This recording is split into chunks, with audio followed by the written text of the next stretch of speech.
Hello everybody, welcome back to my channel. This is Harika.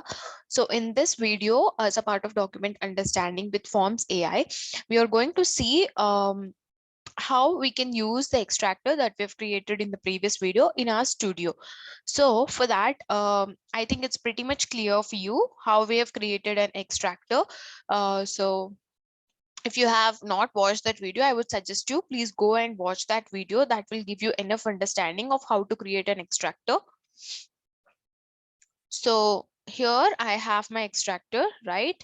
So let's go to my extractor. This is my project and this is my extractor, right? So this is the one. So in this video, I will show you how we can use this extractor in our studio. So for that, I have mentioned you should copy the URL and we will be soon seeing how we can use that. So for that, if you are familiar with document understanding, we all know that it follows a particular template. And if you are new to this, you don't have to worry. I have a as I said you that I have a playlist in my channel. Just go to my channel. So in my channel, you can see the playlist that I have for full document understanding. Go to playlist and here you can see view full playlist.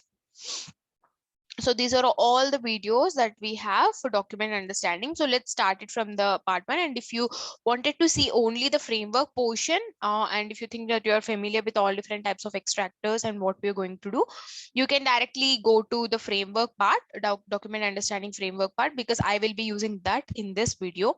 So but I would suggest go over everything so that you will have pretty good understanding of what a document understanding template would look like and why we are using excuse me, and why we are using all these different types of activities. Okay, having said that, in this I am going to use document understanding process. So this is my template. So if you see here, create a business process that follows best practices for large scale deployments. So why we are using this template is because any of the document understanding process would follow certain steps, like which are very common that it has, every document has to go through, like digitization, creating the taxonomy, classification, extraction. So all these are the common steps that it has to go through. So in whenever we create a project, we don't have to create all these things. So we have a particular template which is already there in place with everything and also the best practices being applied on it. So that's why we are using this. Let me name the project as Forms AI with document understanding demo. Okay, so I'm going to create the project. It will take a while. Okay, it's creating the workspace.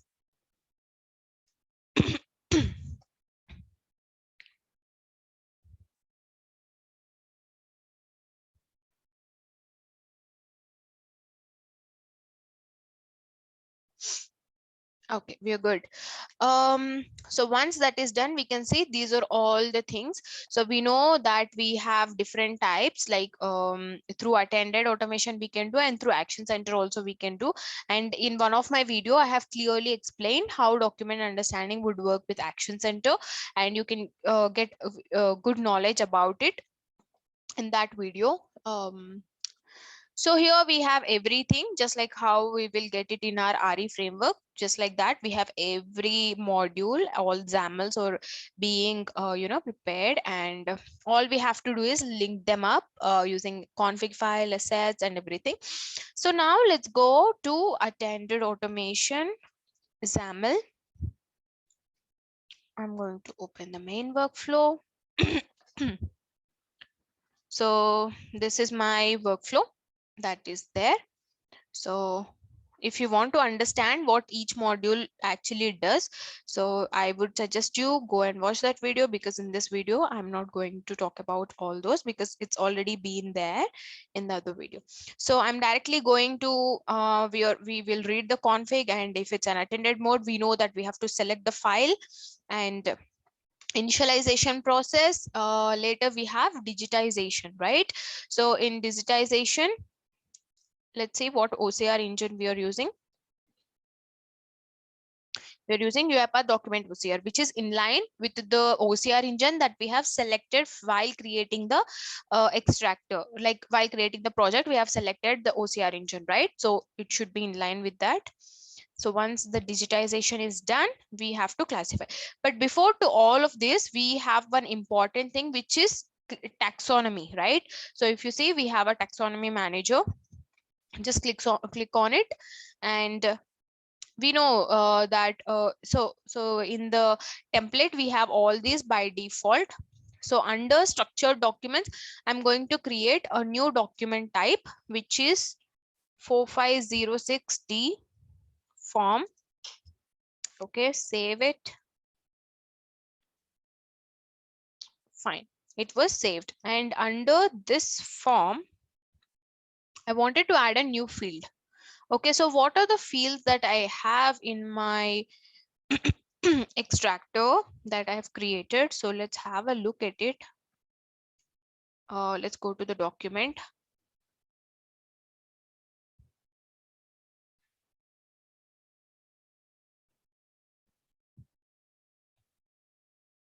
So we have so many fields. So let's concentrate on few fields for right now. So if you see, we have name, current address, previous address, and then we have first SSN. Okay, so let's take these four. Where is my taxonomy manager? Here it is. Okay, so the name, which is of type text, save it. So field first, social security number, of type number, save. Then we have current address, I believe. Where is it? Current address and the previous address, right? Current address, field type, go to address, save. So if we have a multi-line option, then it will be easily picked up. So, and also we have previous address. It is also of type address, save. So yeah, we are good with 4 different fields. And now what I'm going to do, like just close this, and we can have the taxonomy being saved. You all know, right, where the taxonomy file will be saved. We have a JSON file here. If you see under this particular field ID, so if I scroll this bit further, the structured documents. So if you see here under structured documents,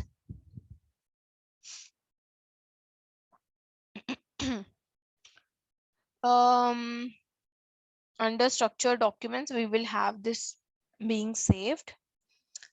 So if you see here, we have 4506D form, and we have the name, and we have all the fields being saved. Like this is the field name is name, this first SSN, and then the current address and previous address. So this is how once after we save the taxonomy, the fields will be getting saved under JSON. Okay, so once after this is done, we don't have much things to be changing in digitization and classification.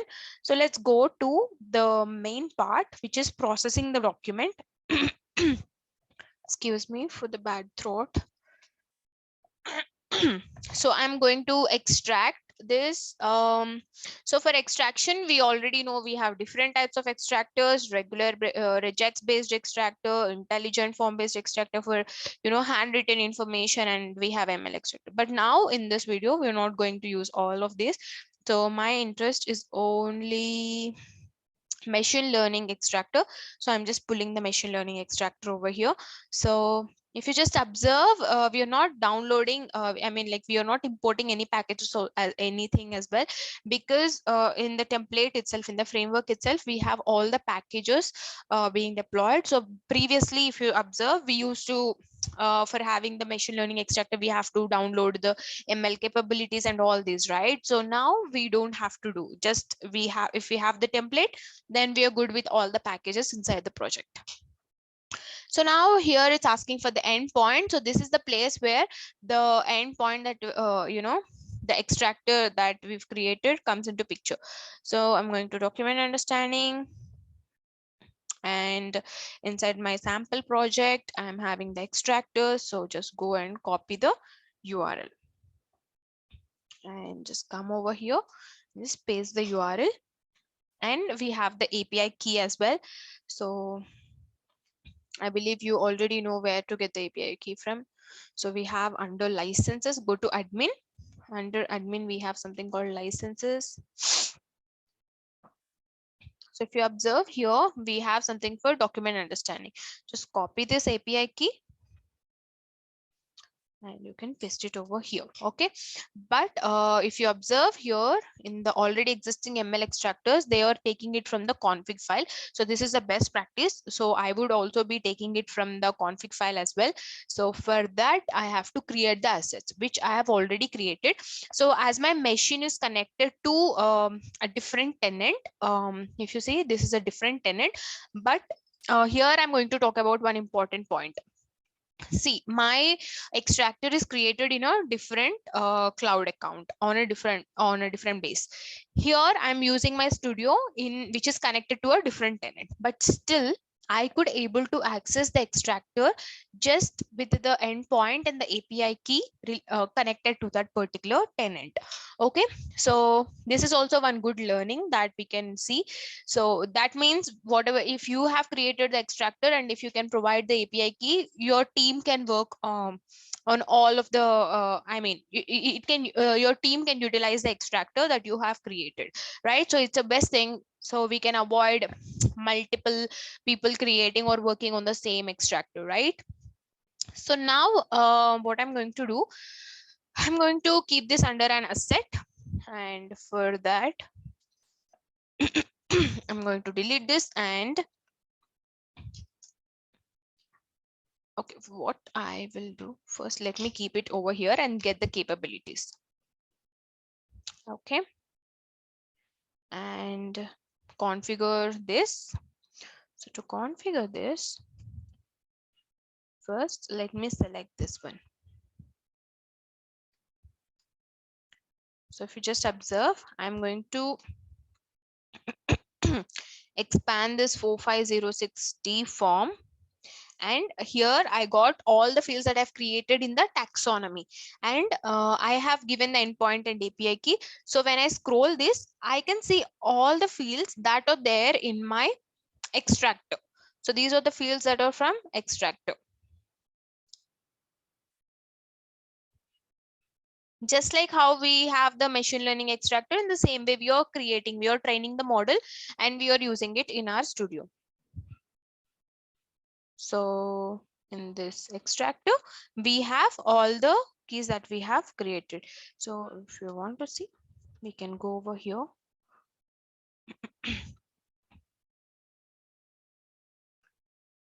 And here you can see these are all the fields that we've created in the extractor, right? So name, name shown on tags. First is send. Current address is current name address, previous address shown, right? So these 4 fields are enough, and I'm going to save it. And now in order to follow the best practices, I am going to change this one. So before to that, let's go to the config and check what is the exact extractor that we have here. Okay,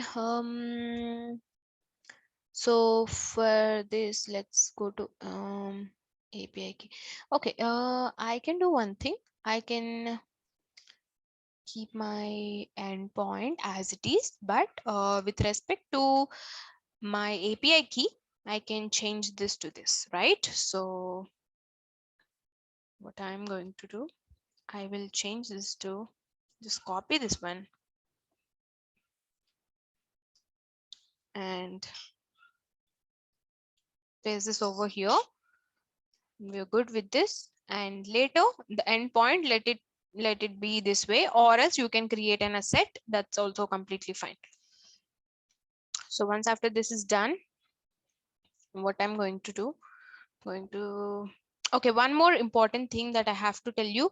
So these are all the things that you should have it in your assets. So these are the constant things that you can take it from here, but in this whatever you are having it, it has to be there, otherwise it will throw an exception that the particular given key is not there, or something of such kind of exception you may encounter. So for that, what you have to do is you have to create all of these assets in the orchestrator that your studio is connected to. So let me show you. Go to assets. So here I'm having all of the assets created. So if you ask me why I've created this way, so this is my API key that is connected to the tenant where my extractor is. So this is not my, so if you observe here, I'm having my admin. I don't want to confuse you with multiple things. Just understand your extractor and your API key has to be on the same tenant. Otherwise, it will be unauthorized. You could not be able to access the endpoint. Okay. And let's go over here.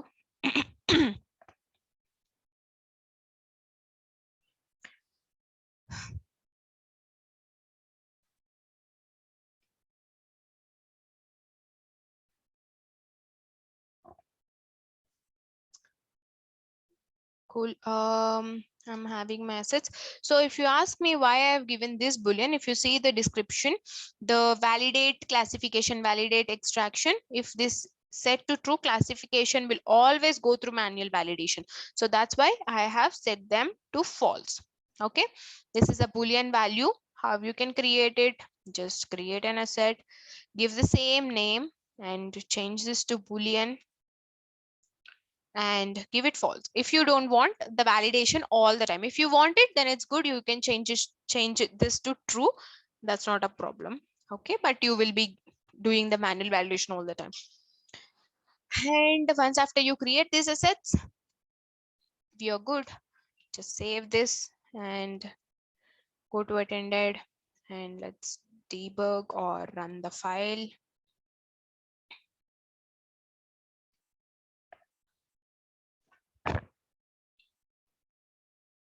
I'm going to run this file.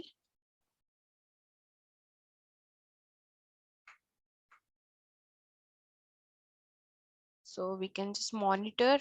Oh, some issue has happened. I think it's because of Excel config file that I've opened. Yeah. Okay, let's close this.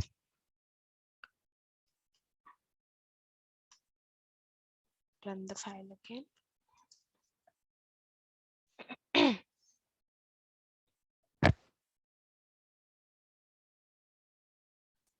Okay, it started. The execution is started, and now we have to, as this is an attended automation, we have to select the file. So I'm going to select this file. So I will also tell you where you can get the sample reports from. Select it, and we can see the initialization started. So if you just observe, we haven't made much things, like we haven't created any classification, digitization, nothing we've done. We just have to keep or understand the whole framework, and we have just have to customize based on our requirement. So previously, if you observe in the videos, so earlier videos of document understanding, we were creating everything, like for every extraction we have to create the whole template, whole framework. That was kind of tiring, and it's kind of same, right? So the template would definitely overcome the limitations that we had with respect to doing the same thing again and again. So I think this is much beneficial. And we have the classification station. So here we have to classify the document. So this is my document. Just save. It's resuming after classification. Train classification started, and then it has trained. Later extraction started for the document. So my document is being extracted. So now we will get the present class. We will get the uh, present validation station. So in this validation station, we will be checking the fields that are extracted correctly or not. So we have the name, which is extracted correctly. SSN, it's also correct. And then the current address and the previous address, right? So as of now, I just took only the fold fields, but we can improve it further. And that's it. The process has ended and it has provided provided us with all the information that we've given. So now what we'll check is here. If you observe, this is the tenant where my studio is connected to, but I will be showing you where exactly my extractor is.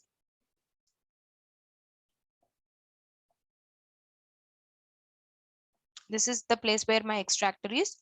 So if you see, previously I have processed one document and now it's one more document. So totally we have processed 2 pages of the document. So this is how we can do. I think it's pretty good. Still we have to explore more. Like as of now we've taken only few fields, and if we can take the something like, you know, tabular formats or something of that sort, then we can see how good it is extracting. And but as of now I can feel whatever the you know, I'm using it in a different tenant and I try to use it in a different studio just by using the endpoint and the API key. It is working fine. So I felt it's pretty good. You just also explore it and let me know what are your views are, and if you're facing any difficulties, do let me know in the comment section and I'll try to respond to your questions. Thank you so much for watching. I'll see you in the next video.